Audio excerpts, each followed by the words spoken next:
Salam alaikum. Bonjour à toutes et à tous. Je fais cette vidéo afin de vous expliquer le déroulé de ma garde à vue qui a eu lieu mardi dernier à l'issue de cette arrestation, perquisition violente au domicile familial. Garde à vue qui s'est tenue dans les locaux de la gendarmerie de Moiran et qui a eu lieu entre 8h et 14h30, date de ma relâche. Il y aurait tellement de choses à dire, mais si vous voulez, on m'a posé une série de questions sur mes posts, sur mes écrits, puisque le procureur m'accuse de faire de l'apologie du terrorisme, entre guillemets, en raison de mon soutien aux droits du peuple palestinien et notamment de son droit à la résistance. Donc on m'a posé cette question, qu'on me pose souvent depuis plus d'1 an, est-ce que vous condamnez le 7 octobre? Ce à quoi j'ai répondu, mais est-ce que vous condamnez le 6 octobre? Est-ce que vous condamnez 1948, durant laquelle plus de 800 000 Palestiniens ont été chassés manu militari par les milices sionistes, plus de 500 villages détruits, de nombreux massacres, Dar Yassin, Tantoura? Est-ce que vous condamnez ces massacres-là? Est-ce que vous condamnez les massacres de Gaza, Rafah, Khan Younes, en novembre 1956, par l'armée sioniste? Est-ce que vous condamnez 1967, l'occupation par les sionistes de la totalité de la Palestine, la Cisjordanie, la bande de Gaza et Jérusalem-Est, durant laquelle plus de 300 000 Palestiniens ont été chassés? Et à ces Palestiniens, le chef de l'état-major à l'époque leur disait « Partez ou alors vous vivrez comme des chiens ». Est-ce que vous condamnez ces propos? Est-ce que vous condamnez la poursuite de la colonisation en Cisjordanie, à Jérusalem-Est, qui est un crime de guerre au regard de l'article 49 de la 4e Convention de Genève du 12 août 1949, alinéa 6. Toute puissance occupante ne pourra procéder à la déportation ou au transfert d'une partie de sa population civile sur des territoires occupés par elle. Est-ce que vous condamnez ces crimes de guerre, puisque la colonisation est un crime de guerre? Est-ce que vous condamnez les massacres de Sabra et Shatila? Est-ce que vous condamnez les fortes répressions des premières intifadas, de la seconde intifada en 2000, durant laquelle plus de 5000 Palestiniens ont été massacrés? Est-ce que vous condamnez le blocus sur la bande de Gaza, imposé à la population palestinienne de Gaza depuis 2005? Et un blocus qui est un crime de guerre, puisqu'il s'agit d'une punition collective, crime de guerre au regard de l'article 33 de la 4e Convention de Genève du 12 août 1949, qui prohibe toute forme de punition collective. Donc il s'agit de politique de crime de guerre. Est-ce que vous condamnez les massacres de 2009? Est-ce que vous condamnez les massacres de 2012, de novembre 2012? Est-ce que vous condamnez les massacres de 2014? Est-ce que vous condamnez les massacres au cours des Masirat al-Aouda, les marches du retour à Gaza en 2018? Est-ce que vous condamnez les massacres de mai 2021? Est-ce que vous condamnez les massacres qui ont lieu en Cisjordanie et qui a été l'année la plus violente depuis la seconde intifada? En Cisjordanie, plus de 360 jeunes ont été tués au cours de l'année 2023, avant le 7 octobre. Donc, est-ce que je condamne le 7 octobre 2023? Est-ce que je condamne la violence de l'opprimé? Non. Ce que je condamne, c'est la violence de l'oppresseur.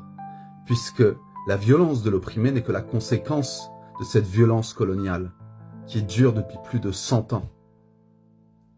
Puisque ça n'a pas commencé en 48, ça a commencé dès le mandat britannique. Donc, est-ce que vous condamnez? C'est ce que j'ai posé la question aux gendarmes. Est-ce que vous condamnez les massacres qui ont lieu avant le 7 octobre? Le gendarme, vous savez, il connaissait même pas 1/100 de ce que je lui ai dit. Il dit non, c'est pas la question. Ah bah si, c'est la question. C'est ça la question. Je ne condamnerai pas l'opprimé, la violence de l'opprimé. Ce que je condamne, c'est la violence de l'oppresseur. C'est cette violence-là qui provoque cette violence de l'opprimé. Tout comme je ne condamnerai pas une femme violée et torturée qui a décidé de se venger de son bourreau, de son violeur. Non, c'est pas comme ça que j'ai été éduqué. Je me tiens du côté de la justice, je me tiens du côté des opprimés. Et je leur ai rappelé que le droit à la résistance est garanti par le droit international. La résolution 2621 du 12 octobre 1970 de l'Assemblée générale des Nations Unies, qui réaffirme, je cite, « Le droit inhérent pour tous les peuples colonisés de lutter par tous les moyens nécessaires contre les puissances coloniales réprimant leur aspiration à la liberté et à l'indépendance. » Le général de Gaulle qualifiait la résistance palestinienne, deux résistances. Le 27 novembre 1967, à l'Assemblée nationale, je cite, « Israël organise sur les territoires qu'il a pris une occupation qui ne peut aller sans répression, oppression, expulsion. Il s'y manifeste contre lui la résistance qu'à son tour Israël qualifie de terrorisme. » Je leur ai dit, mais alors, ressuscitez De Gaulle et poursuivez-le pour apologie du terrorisme. Ressuscitez Mandela et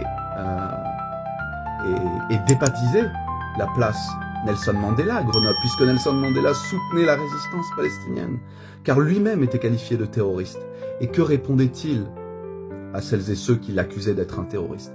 À celles et ceux qui m'accusaient d'être un terroriste, je cite. Je répondais que c'est toujours l'oppresseur et non l'opprimé qui détermine la forme de la lutte. Si l'oppresseur utilise la violence, alors l'opprimé n'aura d'autre choix que d'utiliser la violence. Dans notre cas, c'était une forme de légitime défense.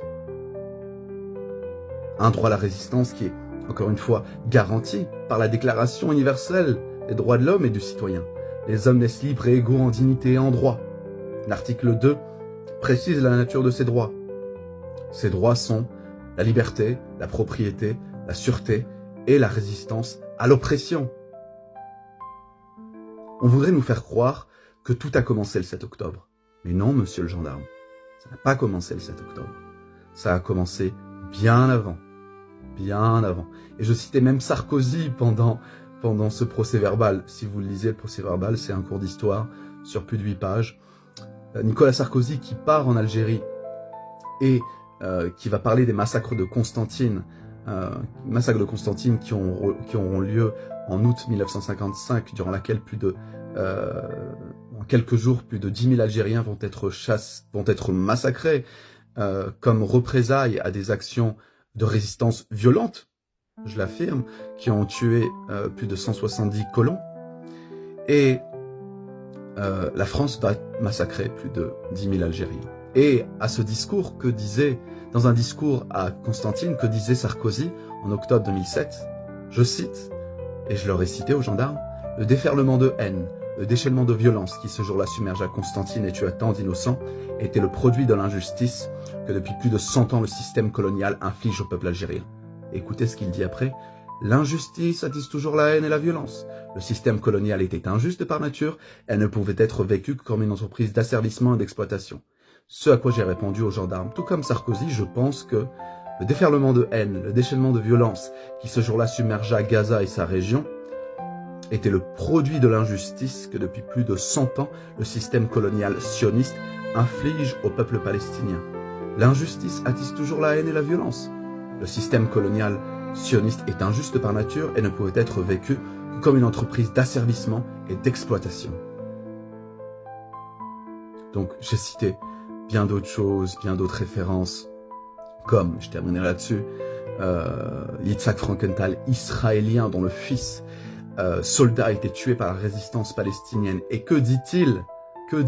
Je cite, c'est cité dans le Guardian en 2002, je cite, « Si j'étais né dans le chaos politique et éthique que constitue le quotidien des Palestiniens, alors j'aurais moi-même pris les armes afin de blesser ou de tuer l'occupant. Car si je ne l'avais pas fait, j'aurais trahi ma condition d'homme libre. » Est-ce que Yitzhak Frankenthal est un apologiste? Non, et j'en suis pas. Tout comme De Gaulle ne l'était pas, tout comme Mandela ne l'était pas, tout comme bien d'autres ne l'étaient pas. Je suis un partisan du droit, de la dignité humaine et de la liberté pour le peuple palestinien, et je soutiens sa résistance jusqu'à la libération. Et c'est un principe sur lequel je ne reviendrai jamais. Merci pour votre écoute. Barakallahu fikoum. Tahia Palestine. Vive la Palestine. Et vive ma mère. Salam.